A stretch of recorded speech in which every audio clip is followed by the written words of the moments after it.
Bon, on va reprendre.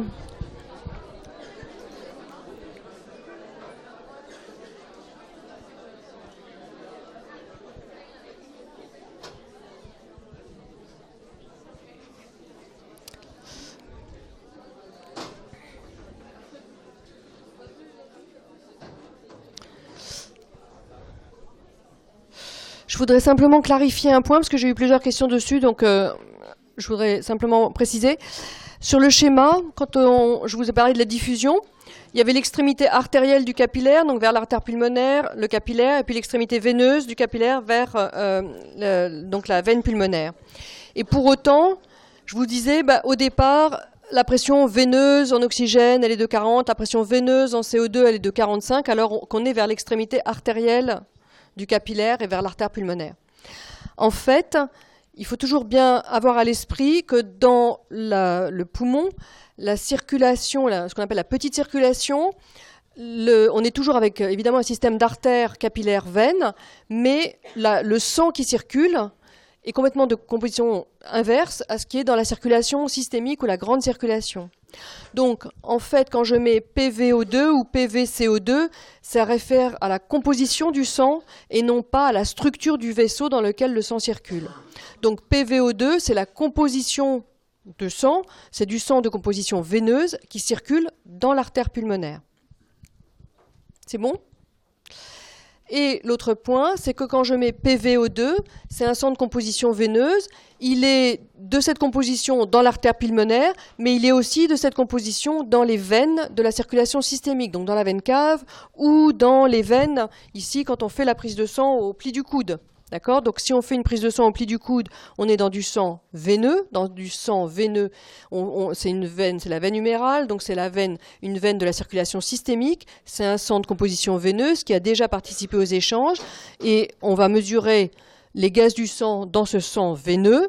Eh bien, on va avoir la même composition dans la veine cave ou dans l'artère pulmonaire. D'accord ? C'est le même sang qui va aller de l'un à l'autre. Alors on ne fait jamais, quasiment, on va très rarement regarder quelle est la composition du sang, des gaz dans le sang veineux. Je vous ai dit, le plus important, c'est on va regarder comment fonctionne le poumon, et donc on va regarder les gaz du sang au niveau du sang de composition artérielle, donc au niveau de l'artère radiale. Alors justement, en fait là, on va regarder pendant une petite demi-heure. On suit nos gaz, là notre oxygène. Là, d'abord on était à l'extérieur, on est arrivé finalement dans le poumon. Maintenant, on a vu le cours précédent comment il passe du poumon jusqu'au vaisseau. Et bien maintenant, on va regarder comment cet oxygène va circuler dans le sang et comment il va arriver jusqu'au tissu. Alors, l'objectif, donc, c'est de comprendre comment les gaz sont transportés jusqu'au tissu. Et donc, on va d'abord parler de l'hémoglobine, puis de la courbe de dissociation de l'oxygène. Et il y aura une diapo sur le transport du CO2, mais tout le cours va être surtout on va parler que de l'oxygène pratiquement. Si on reprend notre schéma, maintenant on est à ce niveau-là. C'est comment les gaz sont transportés par le sang. C'est une étape aussi qu'on appelle de convection. Alors, l'important ici, c'est de comprendre que on raisonne beaucoup, depuis le début par exemple, je vous parle tout le temps de la pression partielle en oxygène, d'accord ?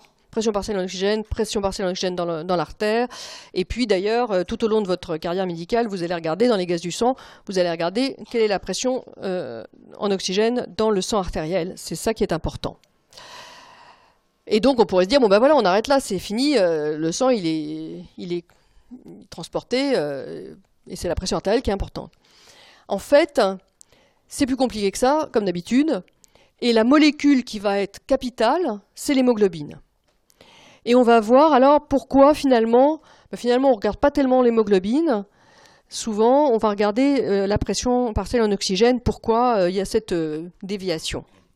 Alors, l'hémoglobine, normalement, on va passer rapidement parce que vous l'avez étudié déjà en biochimie, normalement. Oui, ok. Donc, l'hémoglobine, vous le savez même sûrement mieux que moi, c'est une protéine. Elle est constituée de globine. Elle est constituée de 2 chaînes alpha et 2 chaînes bêta. Et en fait, chaque chaîne va avoir un composé qui s'appelle l'hème et qui contient du fer. C'est un composé porphyrine-fer. Et chaque molécule d'hème, et il y a une molécule d'hème plutôt par chaîne de globine, et chaque molécule d'hème peut lier une molécule d'oxygène. Donc on a à peu près cette structure-là. 2 chaînes alpha et 2 chaînes bêta.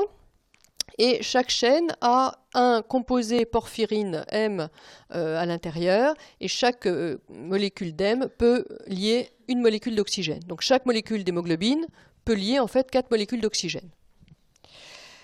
La particularité, c'est que l'hémoglobine, c'est une molécule qu'on appelle allostérique. On dit allostérique, ça veut dire qu'en fait, elle va moduler sa conformation avec le nombre de molécules d'oxygène qui vont être fixées, et que une molécule d'oxygène va faciliter en fait la fixation d'une deuxième molécule d'oxygène, et la conformation va encore être modifiée et ça va faciliter la fixation d'une troisième molécule d'oxygène. Donc ça, c'est le fait qu'elle soit allostérique.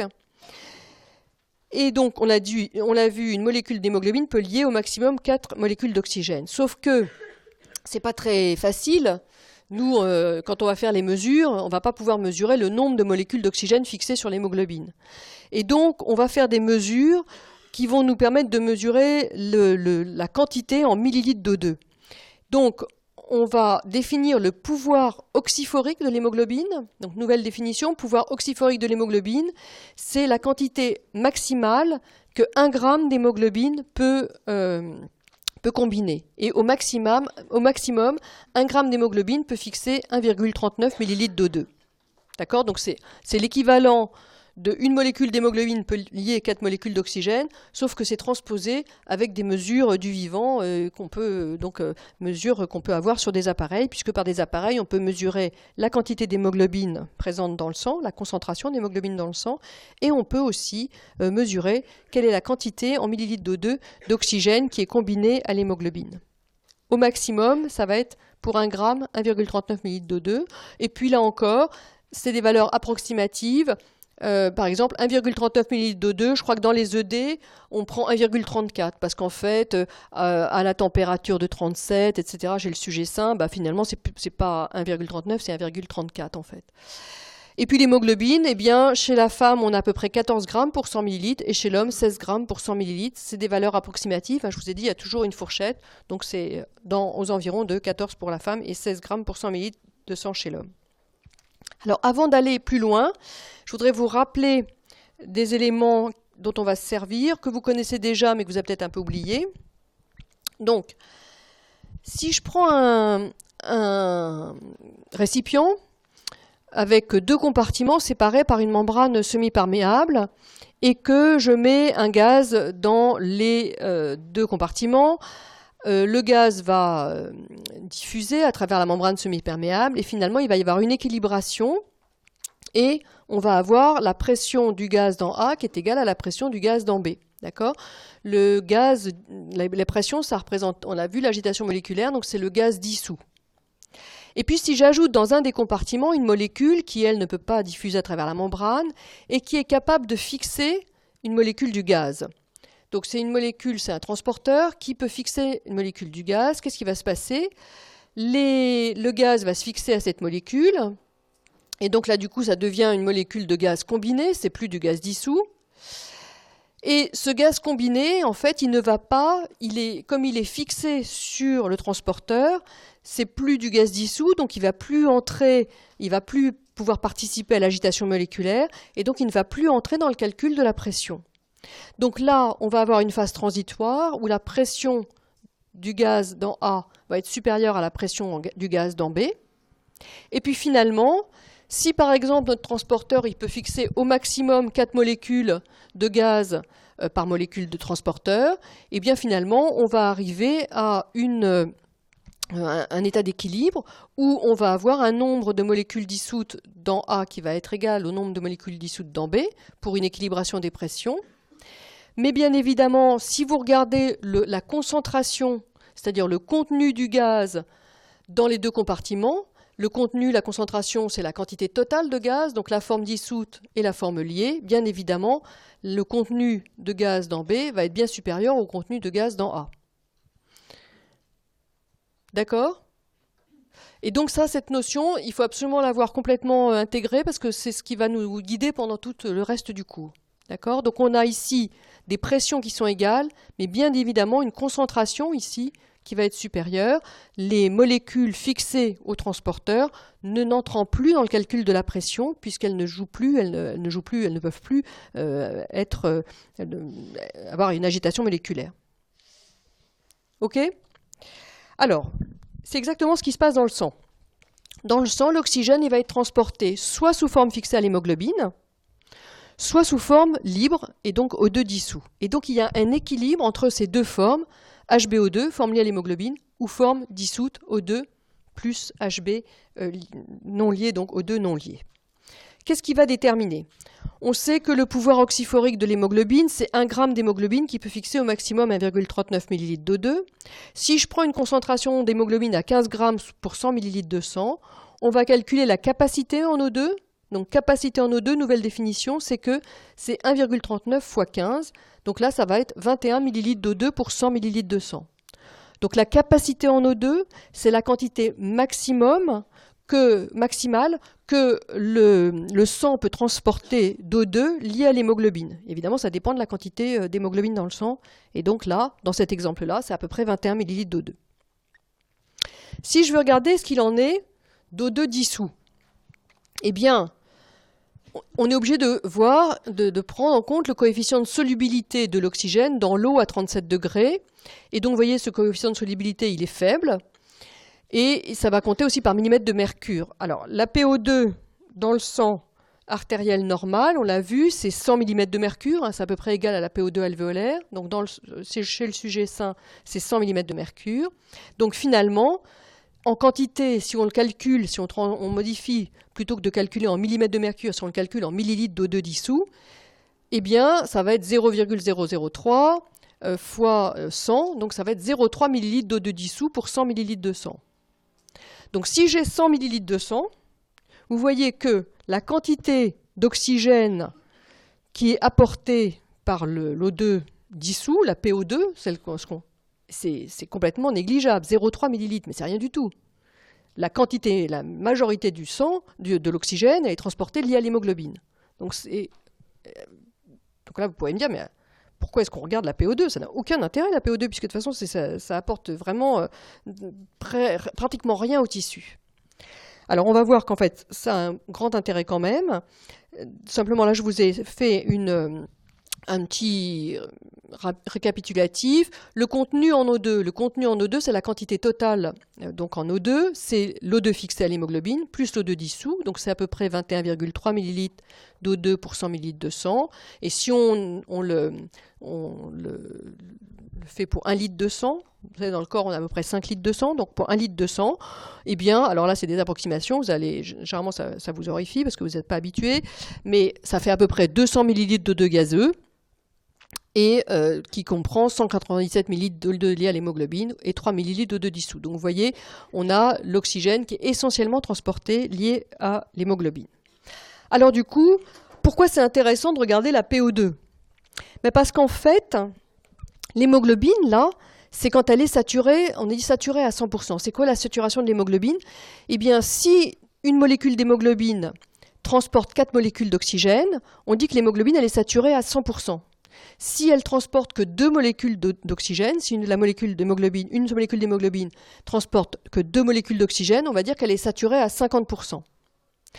Donc, quand une molécule d'hémoglobine est saturée à 100%, clairement, et même à 50% d'ailleurs, la majorité du sang de l'oxygène est transportée par l'hémoglobine. Mais qu'est-ce qui va déterminer cette saturation de l'hémoglobine? Qu'est-ce qui fait que l'hémoglobine va se saturer soit à 50, soit à 75, soit à 100%? Eh bien, c'est la PO2 présente dans le sang. C'est-à-dire que la saturation de l'hémoglobine, elle va dépendre, elle est conditionnée par la PO2 ambiante. Et c'est pour ça que la PO2, elle est extrêmement importante. C'est si on a une PO2 qui est basse, ça veut dire que notre hémoglobine va être mal saturée. Et donc, forcément, on aura moins d'oxygène qui arrivera jusqu'au tissu. C'est pour ça que la PO2, elle est fondamentale. C'est pour ça qu'on va la regarder. Quand on fait des gaz du sang chez un patient, on va regarder la PO2. Si la PO2 est basse, ça nous indique que l'hémoglobine va être peu saturée et que du coup, il va y avoir pas assez d'oxygène qui va arriver jusqu'au tissu. Et c'est ce qu'on voit dans cette relation, en fait.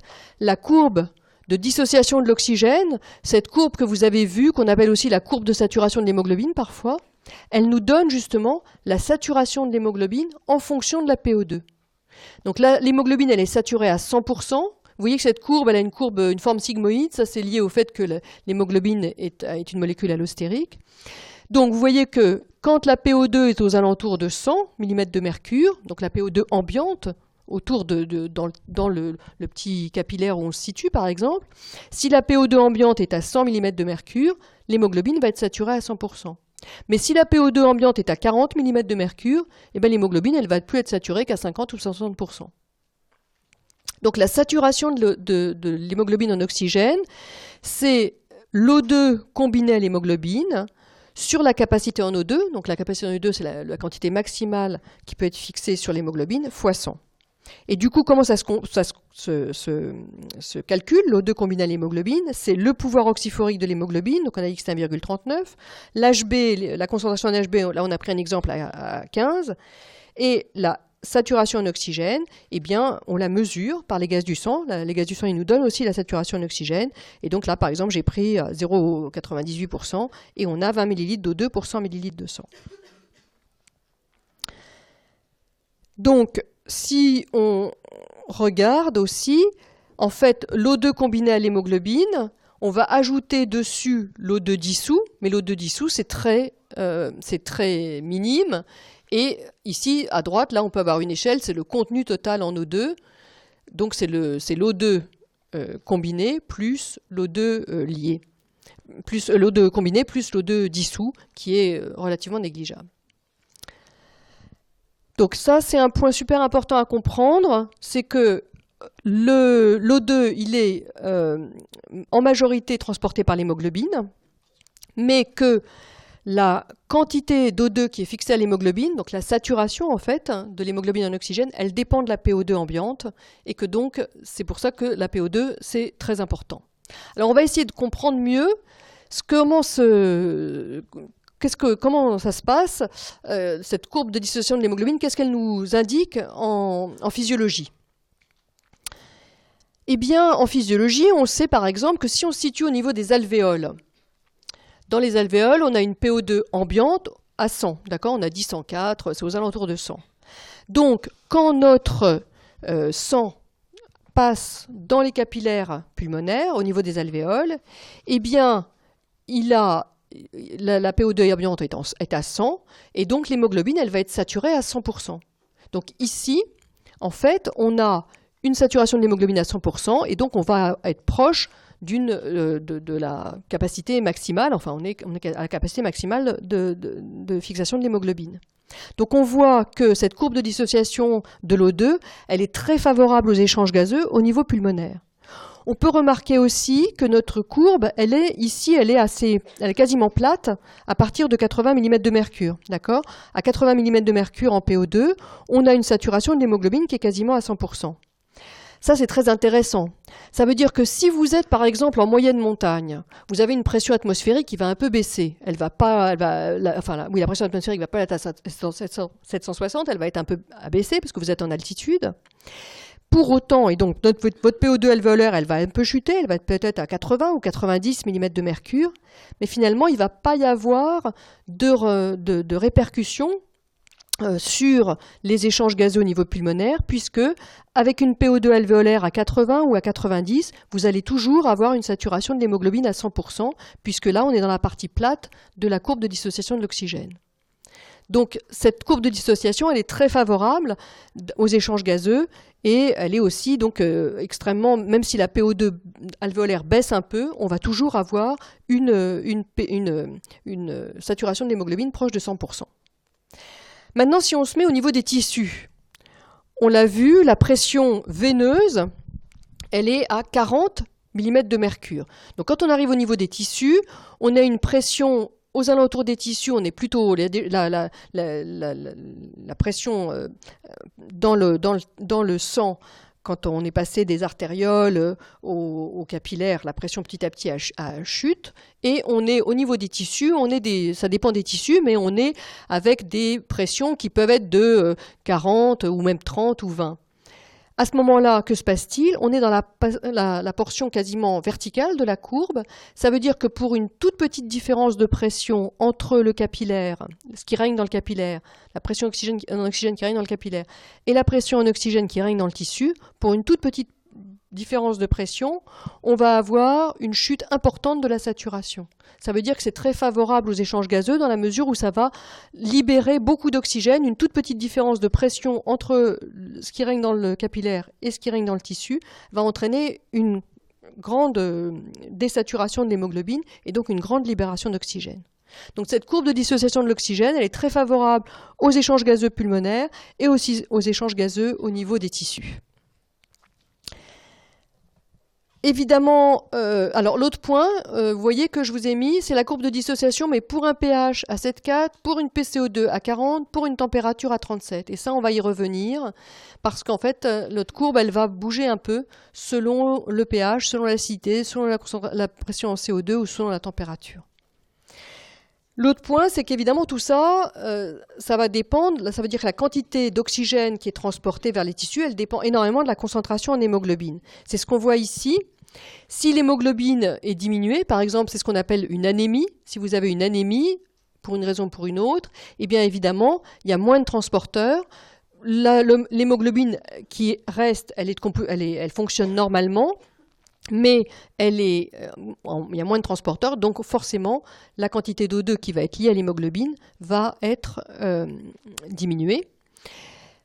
Alors que si vous regardez la PO2, en revanche, la PO2, elle ne bougera pas. D'accord ? On a une PO2 à 100. Si on a une PO2 à 100 mm de mercure, on va avoir notre courbe de dissociation de l'oxygène qui va être identique, sauf qu'il y a moins de transporteurs, donc il y a moins d'O2 fixé. Et donc c'est super important ça, c'est-à-dire que quand vous avez un gaz du sang, il faut bien sûr regarder la PO2, voir si la PO2 est normale ou basse. Si elle est basse, bon, a priori c'est qu'il y a un problème au niveau du poumon, il faut identifier lequel, mais ça veut dire aussi que la saturation en hémoglobine est basse, et donc il y a moins d'oxygène pour les tissus. Ça c'est une première chose.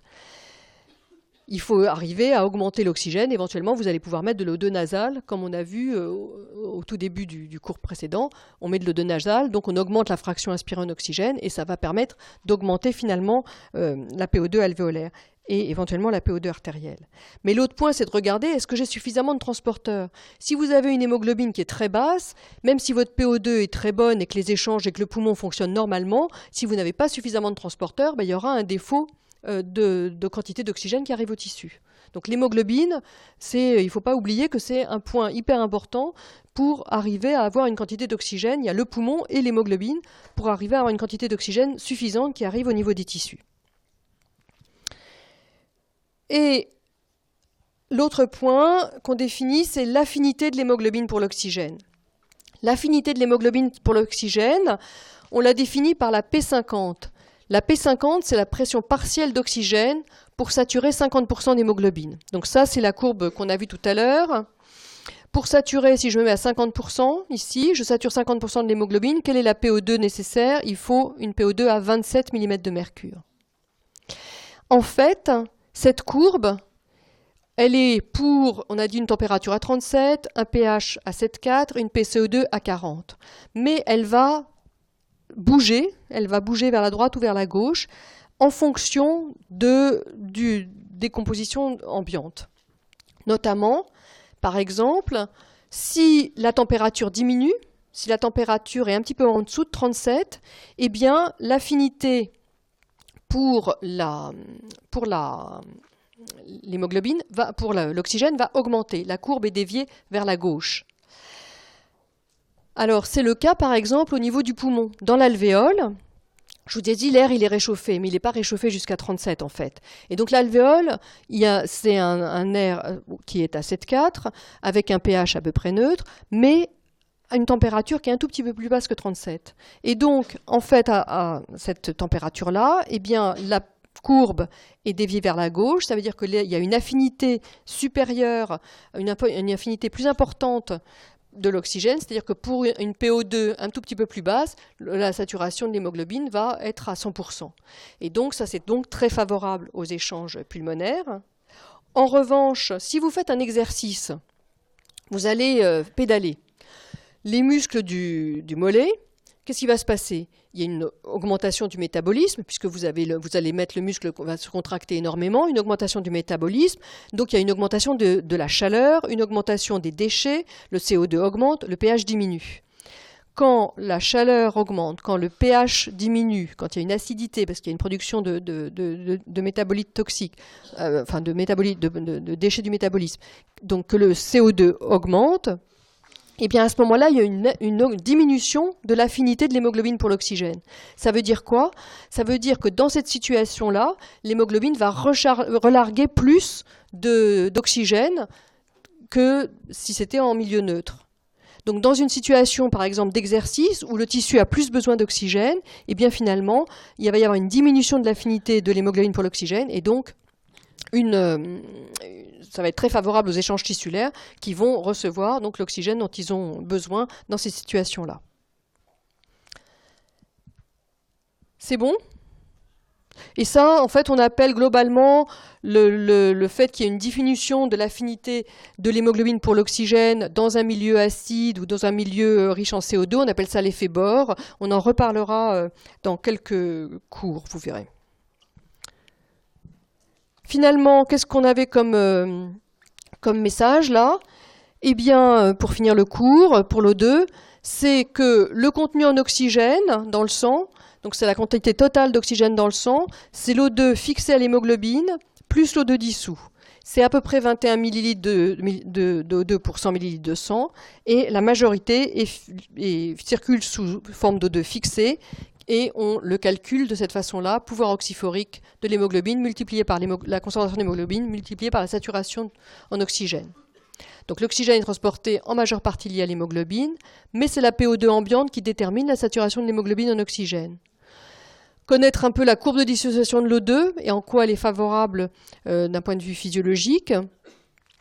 Et ne pas oublier que si l'hémoglobine diminue, c'est le cas dans ce qu'on appelle une anémie, chez un sujet qui n'a pas de pathologie respiratoire, la quantité d'oxygène transportée va être diminuée, l'O2 lié, mais la PO2 dissous sera normale puisque le poumon fonctionne normalement. Et une dernière dia pour le CO2. Alors lui, le transport, il se fait sous forme dissoute aussi, mais il est aussi lié à des protéines, notamment lié à des protéines comme l'hémoglobine. Donc il est aussi transporté lié à l'hémoglobine. Et lorsque il y a ce qu'on appelle l'effet Haldane, c'est-à-dire que lorsque l'O2 se fixe sur l'hémoglobine, ça va faciliter la libération du CO2. Et puis il est en fait majoritairement transporté sous forme de bicarbonate. Le CO2 avec l'eau donne, en présence d'anhydrase carbonique dans le globule rouge, H2CO3 qui va se dissocier rapidement pour donner HCO3- et H+. Et HCO3- et H+, vont repasser la membrane du globule rouge et circuler dans le sang. Donc voilà, 3 formes, forme dissoute, forme liée aux protéines et surtout sous forme liée au bicarbonate. Donc là, on a fini le transport des gaz. Est-ce qu'il y a des questions? C'est bon? On fait une pause le temps que je change de diapo et on va aborder la dernière partie d'aujourd'hui, c'est les rapports ventilation-perfusion.